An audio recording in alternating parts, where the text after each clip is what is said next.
ಒಬ್ಬ ಶಾಸಕ ಸಮಾಜದಲ್ಲಿ ಜವಾಬ್ದಾರಿ ಇದ್ದವರು, ಸಮಾಜವನ್ನು ಕಟ್ಟತಕ್ಕಂಥವರು, ನಾನು ಶಸ್ತ್ರಾಸ್ತ್ರಗಳನ್ನು ತೆಗಿದ್ದೇವೆ. What do you mean by? ಏನು ತಲ್ವಾರ ಇಟ್ಕೊಂಡು ಪುಂಡಾಟಿಕೆ ಮಾಡಲಿಕ್ಕೆ ಹೊರಟಿದ್ದೀರಾ? ನಿಮ್ಮ ಪುಂಡಾಟಿಕೆ ಎಷ್ಟು ದಿನ? ಒಬ್ಬ ಶಾಸಕ ಈ ರೀತಿ ಮಾತನ್ನು ಆಡ್ತಾರಂತಾದರೆ ಅವರ ಮೇಲೆ ಸೋಮೋಟೋಕ್ಕೆ FIR ಅನ್ನು ರಿಜಿಸ್ಟರ್ ಮಾಡಬೇಕು. ಡಾಕ್ಟರ್ ಭರತ್ ಒಬ್ಬ ಚಿಲ್ಲರೆ ರಾಜಕಾರಣಿ, ಅನ್ಕಲ್ಚರ್ಡ್ ಪೊಲಿಟಿಷಿಯನ್. ಅವರು ಶಾಸಕರುಗಳ ಮಾನ ಮರ್ಯಾದೆಯನ್ನು ಹರಾಜು ಮಾಡಿದ್ದಾರೆ. ಅವರಿಗೆ ಸಮಾಜ ಬಹಿಷ್ಕಾರ.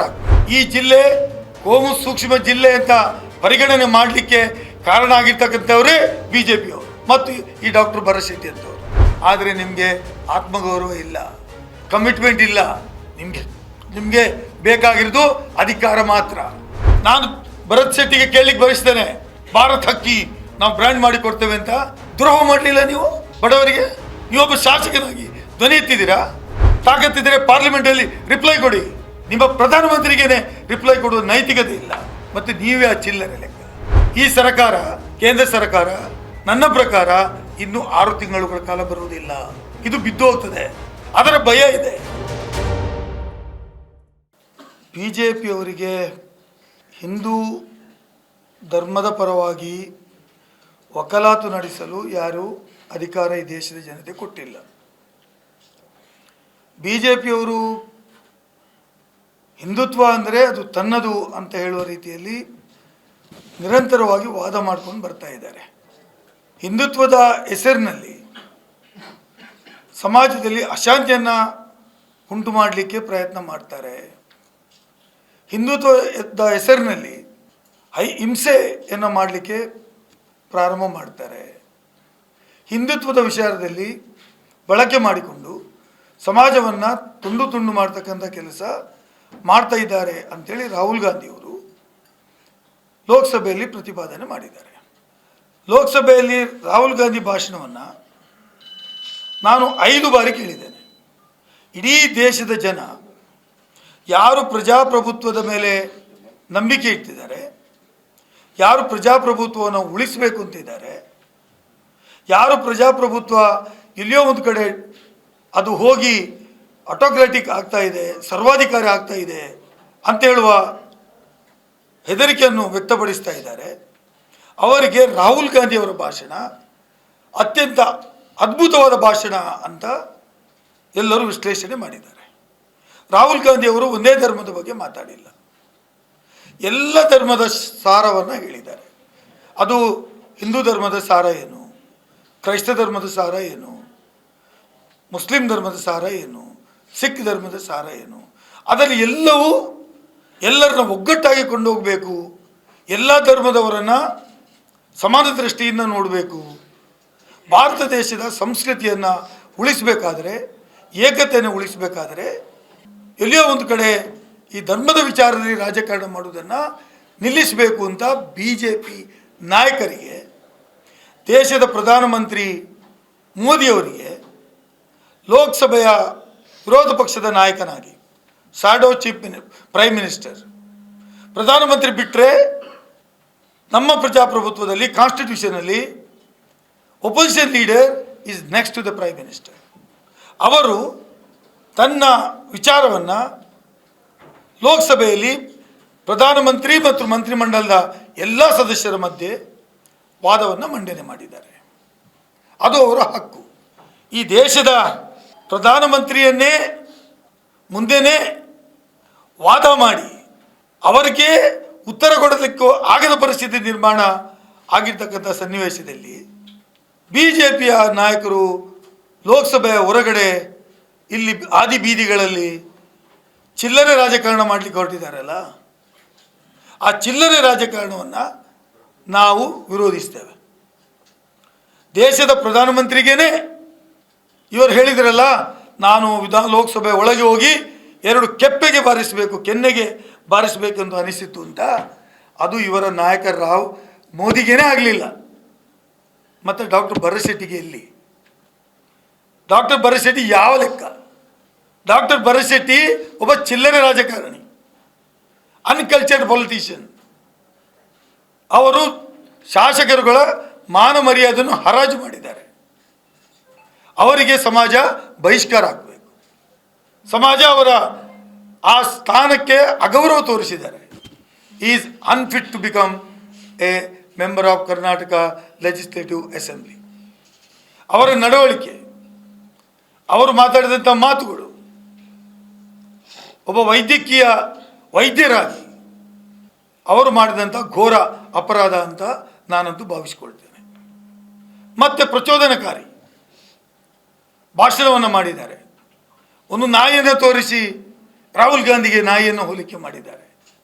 ಈ ನಾಯಿಗೆ ಇರುವ ಬುದ್ಧಿಯೂ ಈ ಡಾಕ್ಟ್ರಿಗಿಲ್ಲ ಅಂತ ಬೇಜಾರಾಯಿತು ನನಗೆ. ಹಾಗಾಗಿ ಡಾಕ್ಟರ್ ಸಮುದಾಯಕ್ಕೇ ಒಂದು ಅಗೌರವ ತೋರಿಸ್ತಕ್ಕಂತಹ ಕೆಲಸ ಮಾಡಿದ್ದಾರೆ. ನಾಯಿಗೆ ಬುದ್ಧಿ ಹೇಳಿಕೊಟ್ರೆ ಅದು ತನ್ನ ಜೀವವನ್ನು ಕೊಡ್ತದೆ. ಅದಕ್ಕೆ ಇರುವಷ್ಟು ಮಾನ ಮರ್ಯಾದೆ ಸಮಾಜದಲ್ಲಿ ಈ ಡಾಕ್ಟ್ರಿಗೂ ಇಲ್ಲಲ್ಲ ಅಂತ ಬೇಜಾರಾಯಿತು. ಡಾಕ್ಟ್ರವರು ನಾನು ಹಿಂದುತ್ವ, ಅವರನ್ನ ಹೊಡೆದಾಕಬೇಕು, ನಮ್ಮ ಶಸ್ತ್ರಾಸ್ತ್ರಗಳನ್ನೆಲ್ಲ ಹೊರಗೆ ತೆಗಿತೇವೆ ಸಮಯಕ್ಕೆ ಸರಿಯಾಗಿ, ನೀವು ಶಸ್ತ್ರ ಅಂತ ತೆಗೆದು ಏನು ಬೇಕು ಮಾಡಲಿಕ್ಕಿದೆ ಮಾಡಿ. I request the police commissioner, ಶಸ್ತ್ರಾಸ್ತ್ರವನ್ನು ನಾವು ತೆಗೀತೇವೆ ಅಂದರೆ in a public it is on a offensive. ಅದು ಒಂದು ಪ್ರಚೋದನಕಾರಿಯಾಗಿರ್ತಕ್ಕಂಥ ಮಾತು. ಒಬ್ಬ ಶಾಸಕ ಈ ರೀತಿ ಮಾತನ್ನು ಆಡ್ತಾರಂತಾದರೆ ಅವರ ಮೇಲೆ ಸೋಮೋಟೋಕ್ಕೆ FIR ಅನ್ನು ರಿಜಿಸ್ಟರ್ ಮಾಡಬೇಕು.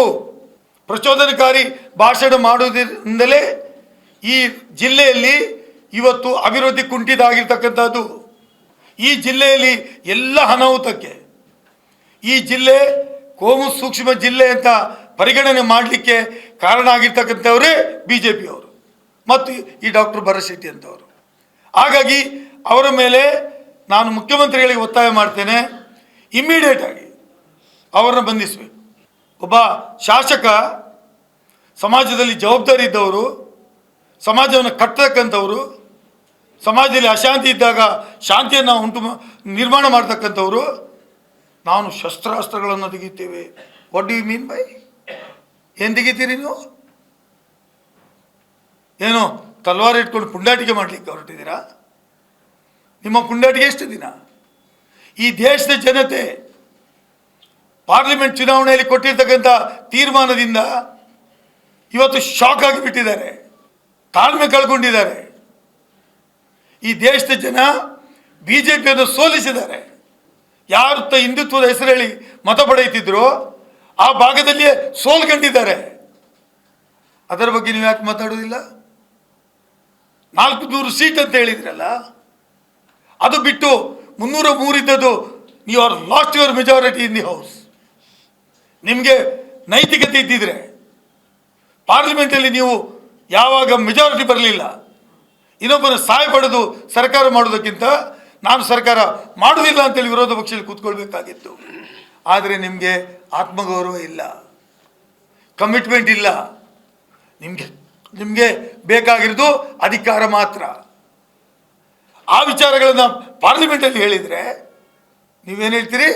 ಪಾರ್ಲಿಮೆಂಟ್ ಹೊರಗಡೆ ನಿಮ್ಮ ದೇಶದ ಪ್ರಧಾನಮಂತ್ರಿಗೇ ತಾಕತ್ತಿಲ್ಲ ಹೊಡಿಲಿಕ್ಕೆ, ಮತ್ತು ನಿಮಗೆಲ್ಲಿ ತಾಕತ್ತು? ಇಡೀ ದೇಶದಲ್ಲಿ ಕೋಟ್ಯಾಂತರ ಜನ ಇದ್ದಾರೆ. This is the largest party in the democracy in India. ಅವರ ಜೊತೆ Rahul Gandhi is not Elon. Rahul Gandhi is set by the Congress party. We will back for him. ನಾವು ಅವರ ಹಿಂದೆ ನಿಲ್ತೇವೆ. ಅವರು 2 ಕಡೆ ಚುನಾವಣೆ ನಿಂತು 5 ಲಕ್ಷಕ್ಕೂ ಹೆಚ್ಚಿನ ಓಟಲ್ಲಿ ಗೆಲ್ತಾರೆ. ನಿಮ್ಮ ಪ್ರಧಾನಮಂತ್ರಿ ನರೇಂದ್ರ ಮೋದಿ ಟ್ರೈಲಿಂಗ್ ಸೋತು ಗೆದ್ದಂಥವರು, ದೇವರಿಂದ ಡೈರೆಕ್ಟಾಗಿ ಬಂದಂಥ ಮನುಷ್ಯ. ನಾಟಕ ಕಂಪನಿಗಳನ್ನೆಲ್ಲ ಬಂದ್ ಮಾಡಿ. ಈ ದೇಶದ ಜನ BJP ನಾಟಕವನ್ನು 10 ವರ್ಷ ನೋಡಿದ್ದಾರೆ. ಇವತ್ತು Congress is one of the strongest group in the parliament. 236 ಜನ ಪಾರ್ಲಿಮೆಂಟ್ ಮೆಂಬರ್ ಇಂಡಿಯಾ ಒಕ್ಕೂಟದಲ್ಲಿದೆ.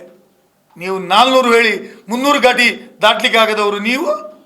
ನಿಮ್ಮಿಂದ ನಾವು ಪಾಠ ಕಲಿಬೇಕು. ಯಾವ ರೀತಿ ಮಾತಾಡಬೇಕು ಅಂತ, ಯಾವ ರೀತಿ ಪಾರ್ಲಿಮೆಂಟಲ್ಲಿ ಮಾತಾಡಬೇಕು, ಯಾವ ಯೋಜನೆ ಮಾಡಿದ್ದೀರಿ ಪಾಪದವರಿಗೆ ನೀವು, ಯಾವ ಸಂಸ್ಕಾರ ನಿಮ್ಮಲ್ಲಿದೆ?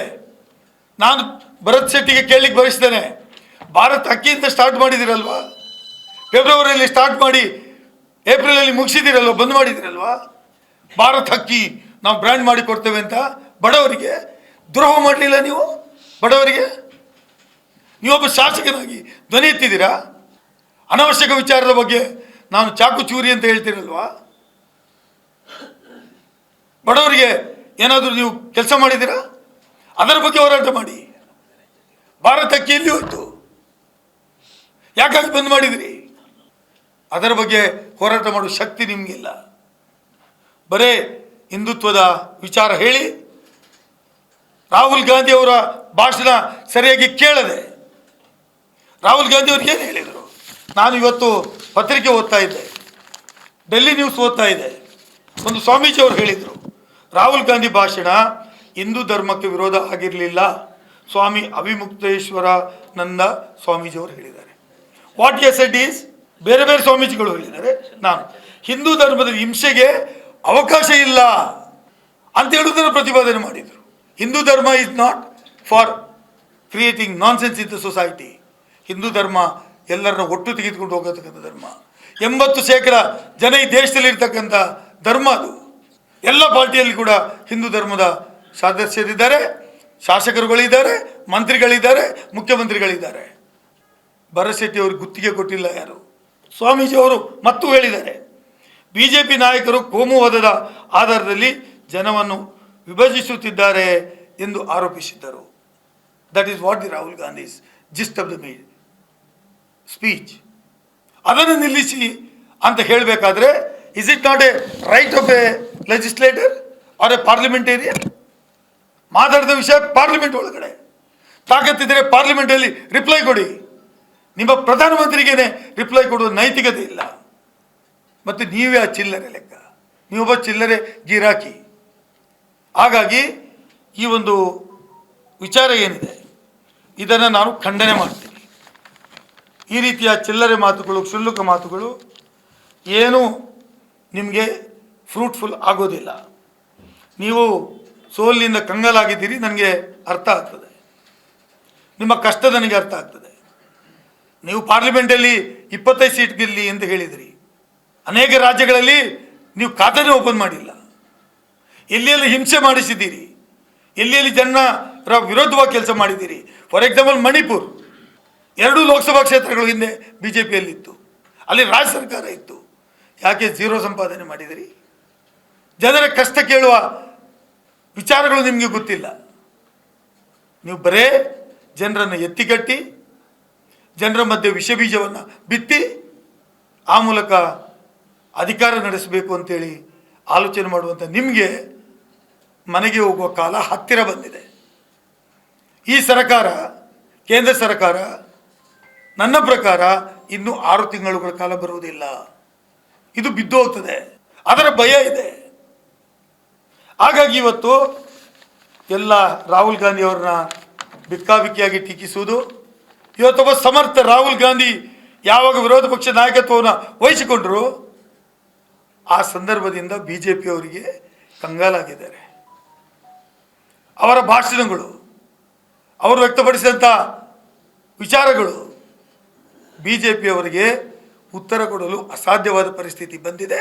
ಅದಕ್ಕೋಸ್ಕರ ಆದಿ ಬೀದಿಯಲ್ಲಿ ಚಿಲ್ಲರೆ ಗಿರಾಕಿಗಳು ನಾವು ಕತ್ತಿ ಹಿಡಿತೇವೆ, ನಾವು ಚೂರು ಹಿಡಿತೇವೆ, ನಾವು ಕೆಪ್ಪೆಗೆ ಹೊಡಿತೇವೆ, ನಾವು ಕೆನ್ನೆಗೆ ಹೊಡಿತೇವೆ, ಸೊಂಟಕ್ಕೆ ಹೊಡಿತೇವೆ, ತಾಕತ್ತಿದ್ರೆ ಹೊಡೆದು ನೋಡಿ.